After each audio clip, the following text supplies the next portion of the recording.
오늘은 의사 선생님 사진 한 장 보여드리는 것으로 설교를 시작해 보겠습니다. 포장해 보이겠습니다. 딱 봐도 의사 선생님 분위기가 나죠? 그냥 분위기만 의사 선생님이 아니라 진짜 의사 선생님이십니다. 이 설교가 유튜브로 올라가기 때문에 그냥 우리끼리 설교할 때는 괜찮은데요. 혹시 초상권에 문제가 생길까봐 조금 보기에는 그래 제가 눈을 좀 가렸어요. 잡더라고요. 그러면 신경 써야 되죠. 아무튼 이해를 해주시기 부탁드립니다. 저분이 어떤 선생님인가 한번 잠깐 보여드릴게요. 네. 그냥 선생님도 아니고요. 자그마치 서울대 의대 수학과 교수입니다. 네. 010-6594 뭐뭐뭐뭐 예. 제가 이분 개인 번호도 알아요. 심지어 반말로요. 승환아, 제가 편하게 그렇게 통화하고 부를 수 있어요. 왜냐하면 얘가 유치원 때부터 군대 갈 때까지 같이 신앙생활 했거든요. 어렸을 때부터 같이 신앙생활하는 교회 선생님입니다. 그 이후에는 제가 이제 신학교를 가고 전도사 되고 해가지고 모교에 나오느라고 이제 뭐 같은 교회는 못 다녔어요. 저희 애가 태어났을 때 심신중격결손이라고요. 심장에 구멍이 나는 병이 있거든요. 그걸 걸렸었어요. 이제 태어나서 몇 달 안 됐을 때 동네 병원에 가서 이제 건강검진을 해야 돼서 하는데 그때 선생님이 심장 소리가 이상하다고 한번 좀 그 큰 교회를 가서 큰 병원을 가보라고 하더라고요. 뭐 물론 감사하게 하나님 은혜로 그때 사역하던 온 교회 교인들이 같이 기도해줘서요. 원래는 수술이 필요하다고 그랬거든요. 구멍이 꽤 커서 그냥 스스로는 메워지지 않을 거라고 조금 더 크면 수술을 해야 할 거라고 그랬는데 감사하게도 그냥 메워졌어요. 그래서 얘 수술 없이 잘 지나갔는데 얼마나 놀랬겠어요. 갓 태어난 애가 심장이 다른 데도 아니고 심장에 구멍이 났대요. 그럼 심장에 구멍이 나면 어떻게 되겠어요? 막 피가 옆으로 다 빼가지고 숨이 잘 안 쳐지고 뭐 그럴 것 같아요. 예, 그래서 큰 병원 가보라길래 제가 아는 큰 병원은 서울대병원 있고 그래서 승환이한테 전화했어요. 야 이만저만 해가지고 그렇겠다 어떡하냐 했더니 형 빨리 오세요 그래가지고 그 다음 날인가 어쨌든 병원에 갔고요. 저 친구 덕분에 보통 검사하고 한 달 있다 결과 보러 가잖아요. 선생님 바로 그냥 그 자리에서 보여주면 설명을 해주더라고요. 그래서 수술이 필요할 것 같은데 당장은 아니더라도 한 3살에서 5살쯤 되면 수술하셔야 될 것 같다고 뭐 바로 결과를 얘기를 들었어요.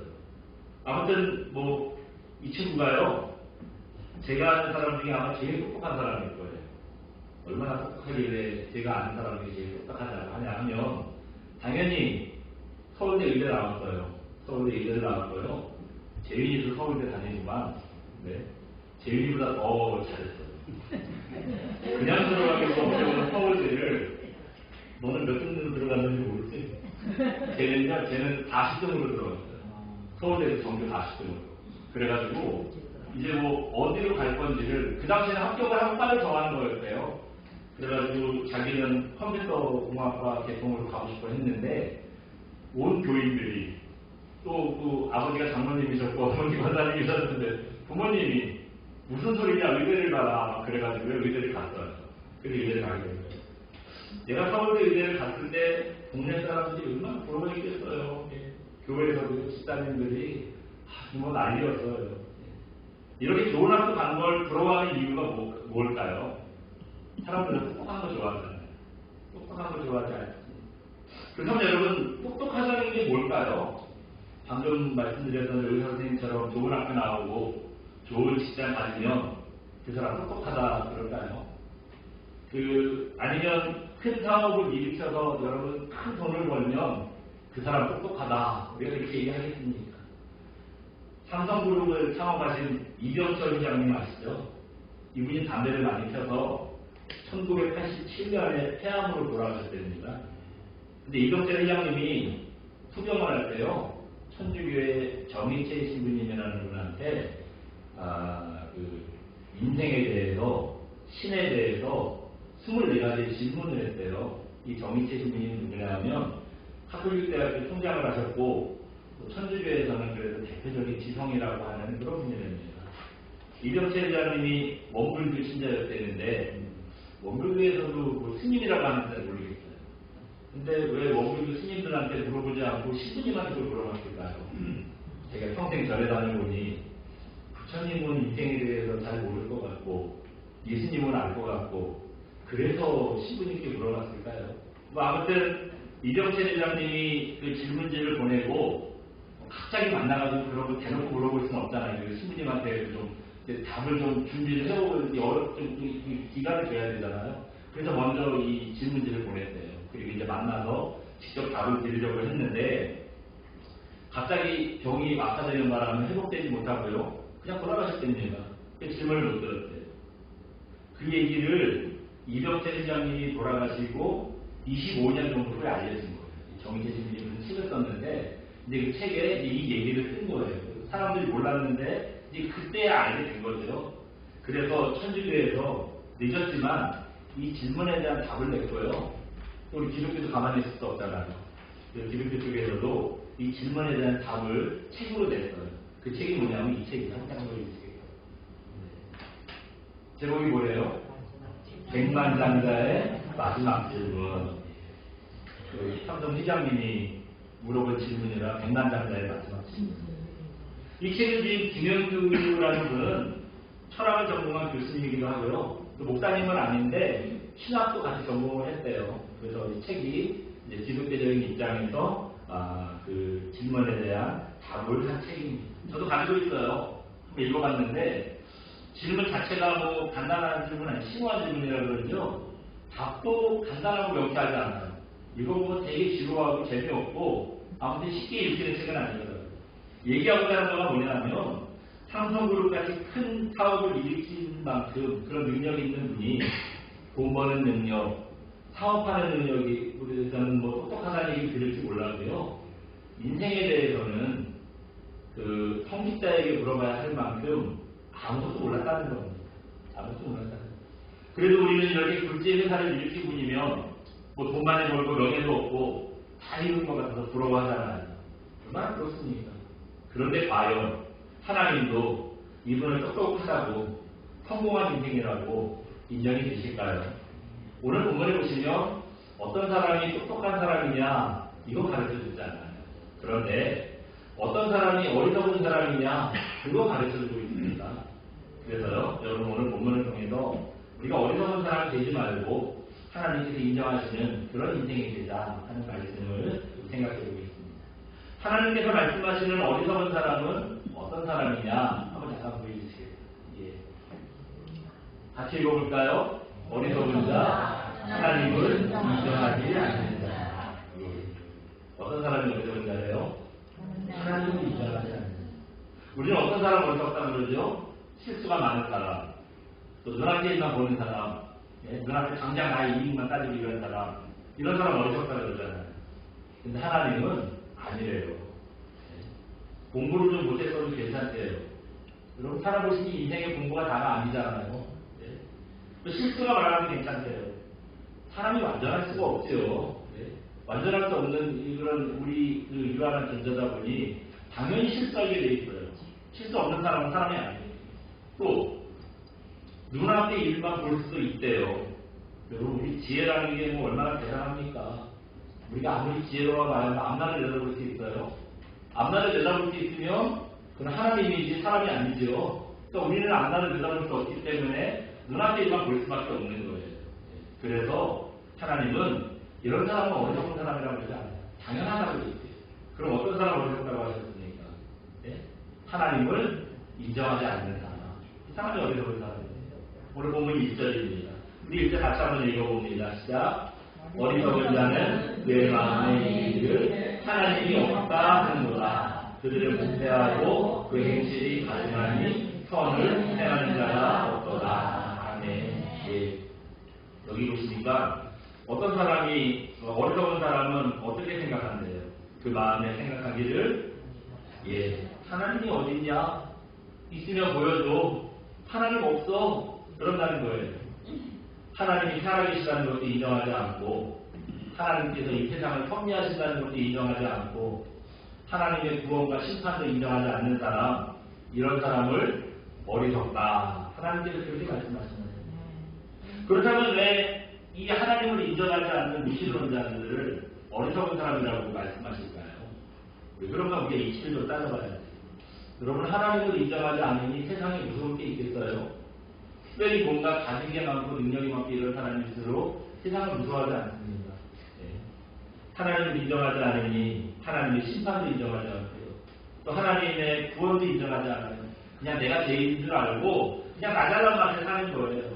무엇보다도 하나님의 심판을 인정하지 않으니까 어떻게 생각하냐면요. 사람한테만 안 걸리면 된다고 생각해요. 사람한테 걸리면 죄송하다고 생각하고 사람한테만 안 걸리면 무슨 짓이든지 할 수 있다고 생각합니다. 그래서 몰래 죄도 많이 져요. 우리가 설교를 시작하면서 우리는 똑똑하고 부러워한다고 그랬잖아요. 의사 선생님이 하면 똑똑하고 부러워한다고 그랬잖아요. 근데 하나님을 인정하지 않으니 하나님 무서운 줄도 모르고 똑똑하면 똑똑할수록 더 지능적으로 죄를 짓더라고요. 똑똑한 사람들이요 더 지능적으로 우리는 조금 막가가 좀 여러 가지로 좀 이렇게 좀 똑똑하지 못한 사람들은 꼬꼬리를 가리켜. 그래서 똑똑한 사람들은요 죄 지은 거 알아요. 심증도 있어. 근데 물증이 없어. 똑똑하니까 물증을 안 남기고 죄를 짓는 거예요. 그러니까 알면서도 못 잡아내는 거예요. 그거 그렇게 말하기 그런데 정치권에도 그런 분들 많잖아요. 죄는 죄대로 졌는데 분명히 다 알고 있거든요. 온 국민이 다 알고 있어. 근데 못 잡아놔요. 똑똑하니까 그렇게 하는 거예요. 테라라는 여러분 요즘에 뭐 코인, 가상화폐 그런 얘기 많이 들어보셨죠? 테라라는 암호화폐를 만든 권도영이라는 사람이 있어요. 31살 너무 젊은 사람이에요. 그냥 코인이라는 걸 만든 것도 대단한데 권도영은요 아무도 상상하지 못한 기발한 방법으로요 이걸 만들었어요. 테라라는 코인을 만들었어요. 이게 전 세계적으로 지금 선풍적인 인기를 끌었습니다. 저 같은 사람은요 코인이 뭔지 암호화폐가 뭔지 뭐 테라가 뭔지 그 뭔가 싶어가지고 설명을 좀 들어봤는데 아무리 봐도 무슨 말인지 모르겠더라고요. 왜 저기 저런 얘기를 하지? 지금 뭔지 이해가 안 나더라고요. 네? 그렇게 기발한 걸 만들었더니 얼마나 똑똑한 사람이겠어요. 근데 이게 다 사기였대요. 네? 얼마나 기발한지요. 자기는 열심히 사기를 치는데 사람들이 사기를 당하면서 내가 사기를 당하고 있다는 걸 모르고 있는 거예요. 그 당시에 돈을 잃어보니까 이게 사기였구나 그때야 깨달은 거예요. 얼마 전에 몬테네그로라는 나라에 숨어 있다가 잡혔어요. 잡혔습니다. 저희 이 사람이 인터뷰를 하는 걸 봤어요. 자기는 절대 사기가 아니라고 막 그 당시에 잡아내지 못했어요. 그리고 못 잡는다고 해서 기자도 찾아가서 인터뷰를 하는 사람에 못 잡는데요. 그 이해가 안 가는데 어쨌든 그때 인터뷰를 한 거예요. 돈 잃은 사람들 가보라고 막 웃으면서 얘기를 하더라고요. 조롱하는 거예요. 제가 돈을 잃어온 것도 아닌데 제가 보는 데서 막 화가 나더라고요. 저 따위 인간이다 이나 싶고 화가 나더라고요. 사기를 하는 사람이요. 국내에 한 20만 명이래요. 혹시 이 중에 있을지 모르겠지. 20만 명이면 전 세계적으로는 숫자를 해야 될 수 없을 만큼 많아요. 그 손해나 액수는 얼마냐? 추산하기를 정확한 액수도 집계가 안 돼요. 아마 50조 정도 될 거예요. 천재 소리 듣던 사람이에요. 하나님의 심판을 모르니 그걸 인정하지 않으니 이렇게 큰 죄악을 저지르는 거예요. 그래서 1절에 이어지는 말씀 보면 뭐라 그럽니까? 하나님이 없다고 하는 사람들 어떻게 행동하세요? 부패하고 그 행실이 가증하고 선을 행하는 사람이 없도다 하는 거예요. 2절에서는 하나님께서 혹시 하나님을 찾는 자가 있나 내려다 보니까요. 3절에 가니까 한 사람도 없대요. 그런 사람이 다 치우쳐서 더러운 자들밖에 없다고 하더라고요. 4절에서는 또 하나님의 백성을 떡 먹듯이 착취하고 핍박한다. 그렇게 말씀하셨어요. 떡 먹듯이라는 말이 무슨 개념이에요? 자, 우리가 얼마나 이 예수 믿는 사람들을 쉽고 만만하게 본다는 얘기예요. 저것들 무식해가지고 하나님이라고 따르고 그러는 하나님이 어딨냐? 참 한심한 것들이다. 믿는 사람들 그렇게 우습게 본다는 거예요. 네? 그렇게 만만하게 쉽게 본다는 거예요. 그리고 다른 한절에 여호와를 부르지도 않는다. 여호와를 부른다는 게 무슨 개념이죠? 기도하는 거예요. 여러분, 우리는 교회 다니니까 그냥 안심하고 있었어요. 근데 우리가 기도하지 않는 건 하나님이 없다고 생각하는 거랑 똑같은 거예요. 우리가 기도하지 않잖아요. 기도를 게을리하잖아요. 이게 우리 마음은 그렇지 않았는데 하나님 보실 때 혹시 하나님을 인정하지 않는 거랑 똑같은 결과로 생각할 수도 있다는 겁니다. 그러니까 하나님이 없다고 생각하는 사람들 죽으면 끝이지 하나님이 어딨냐? 하나님의 심판이 어딨냐? 그렇게 생각해서요. 세상 사람들 막 죄짓고 살아요. 하나님 듣지도 않고 그냥 자기 마음대로 사는 거예요. 하나님을 인정하지 않고 않는 사람들 여러분 이렇게 살았으니 결국 어떻게 되겠어요? 그 인생들이 어떻게 되겠습니까? 네? 심판받고 멸망받는 것밖에 더 있겠어요. 하나님을 인정하지 않고 하나님의 심판을 인정하지 않으니 멸망받는 일밖에 더 있겠습니까? 근데도 자기 인생이 어떻게 되는지 모르는 거예요. 하나님 인정하지 않으면서 마음대로 살면서 그냥 그러니까 하나님께서 그런 인생을 아이고 참 어리석다. 네 앞뒤를 모르는구나. 하나님께서 그렇게 말씀하시는 거예요. 그렇다면 여러분 우리가 어리석은 인생이 어떤 사람인가 알았는데 그럼 우리가 어리석은 인생이 되지 않고 똑똑하고 지혜로우려면 어떻게 살아야 할까요? 말씀에 또 보여주는 게 있어요. 한번 잠깐 보여주시겠어요? 같이 읽어볼까요? 똑똑한 인생이 되려면 하나님의 영광을 위해서 살아야 합니다. 우리는 좋은 학교 가고 좋은 직장 가고 뭐 좋은 능력을 가지고 있어야 그 인생이 똑똑한 인생이다 생각을 했는데 그렇지 않습니다.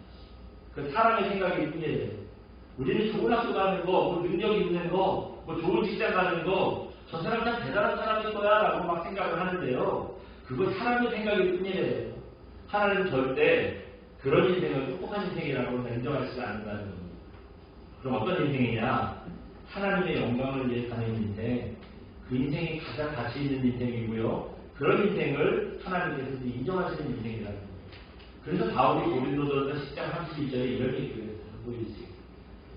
같이 봅니다. 시작. 그런즉 너희가 먹든지 마시든지 무엇을 하든지 다 하나님의 영광을 위하여 하라. 고린도전서 10장 32절 말씀. 아멘. 예, 뭐라고 하셨어요? 먹든지 마시든지 뭘 하든지 다 뭘 위해서 하라고요? 하나님의 영광을 위해서. 그런 인생이 인생의 참 진리를 아는 인생이고요. 똑똑하게 사는 길이라는 거예요. 1643년부터 47년까지 43, 4, 5, 6, 7 몇 년이죠? 5년 동안 영국의 웨스트민스터 교회에서 회의가 열렸었어요. 무슨 놈의 회의를 5년이나 했는지 몰라요.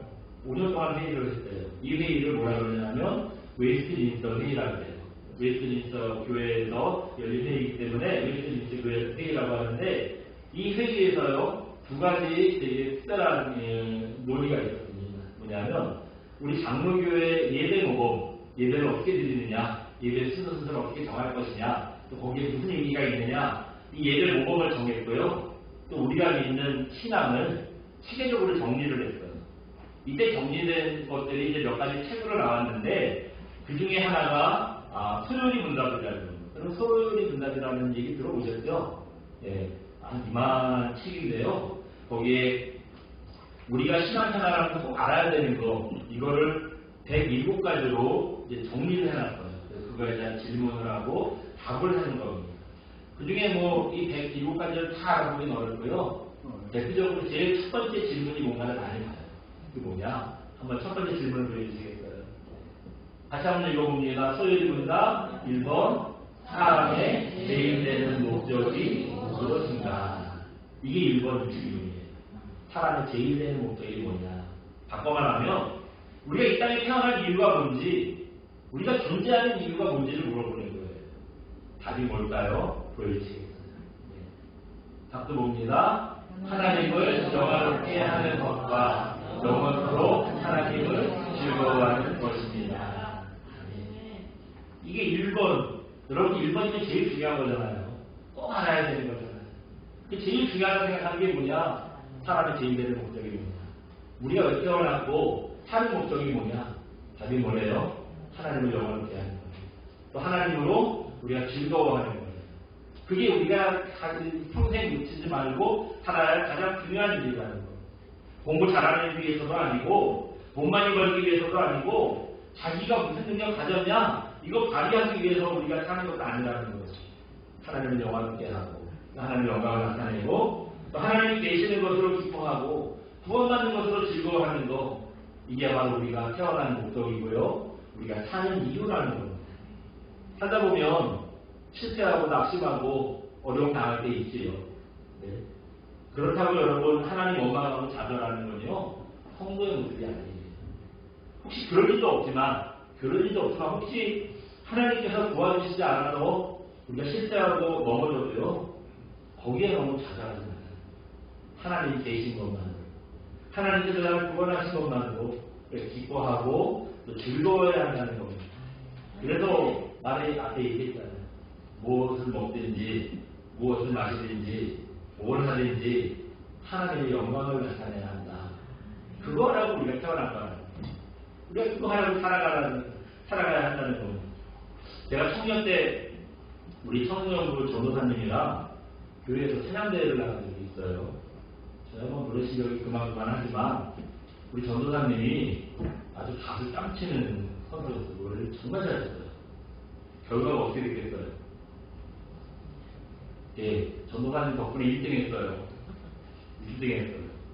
상 받으러 나갔더니 소감을 묻더라고요. 제가 지금은 철이 들어서 좀 덜 까부는데요. 그때 엄청 까불었거든요. 사람들 웃기려고 소감을 물어보길래 할 줄 알았습니다. 그랬어요. 네. 그 사람들이 막 집사님들이 다 웃고 분위기 좋았죠. 근데 전도사님한테 물어봤더니 전도사님은요. 하나님께 영광 돌립니다. 딱 그러는 거예요. 네. 그렇게 얘기하면 할 줄 알았습니다. 저는 뭐가 돼요? 네? 그래서 근데 그 후로 하나님께 영광 돌립니다 하는 그 말이 마음에 참 남더라고요. 제가 청년일 때인데 그냥 늘 듣던 얘기인데 다른 때는 그냥 무심하게 들었는데 그때 그 얘기를 듣고는요. 그게 굉장히 대면해지더라고요. 그렇구나. 내가 이 땅에 태어난 이유는 하나님께 영광 돌리기 위해서구나. 이게 우리가 인생을 사는 방향이구나. 그때까지 깊이 깨달았습니다. 여러분 하나님은요. 공평하신 분이세요. 그래서 우리가 바라는 뭐 지혜롭고 똑똑하게 되는 거 이거 우리 모두에게 한 가지가 열어두셨어요. 우리는 영어 잘하는 거, 수학 문제 잘 푸는 거, 좋은 학교 나오는 거, 뭐 세상에서 모르는 게 없는 척척 알아내는 거 그게 우리를 똑똑하게 해준다고 생각을 하는데 여러분 그렇지 않잖아요. 세상에서 똑똑해봤자 그 똑똑한 머리로 범죄만 저지르고 민다만 끼칠 뿐입니다. 영어 잘하고 수학 문제 잘 풀고 솔직히 이건 아무나 못하잖아요. 그런 사람이 똑똑하고 지혜로운 인생이라고 그러면 그걸 잘 못하는 우리는 얼마나 억울해요. 근데 하나님은 그걸 갖다가 지혜롭다고 말씀하시지 않았어요. 하나님으로 즐거워하고 하나님께 영광 돌리고 이건 아무나 다 할 수 있죠. 여러분 하실 수 있잖아요. 저도 할 수 있죠. 하나님은 이렇게 누구나 할 수 있는 걸 가지고 우리를 지혜롭게 인도하십니다. 그렇기 때문에 여러분 헛똑똑이 되고 어리석은 인생 되지 마시고요. 하나님을 인정하는 똑똑한 인생 되시기 바랍니다. 그래서 언제나 하나님의 영광을 나타내고 어떤 상황에서도요. 하나님이 계시는 것만으로 즐거워하는 거룩한 종들 되시기를 주님의 이름으로 축원드립니다. 이 시간에 찬양하고 기도하겠습니다. 모든 상황 속에서 함께 찬양하고 기도합니다.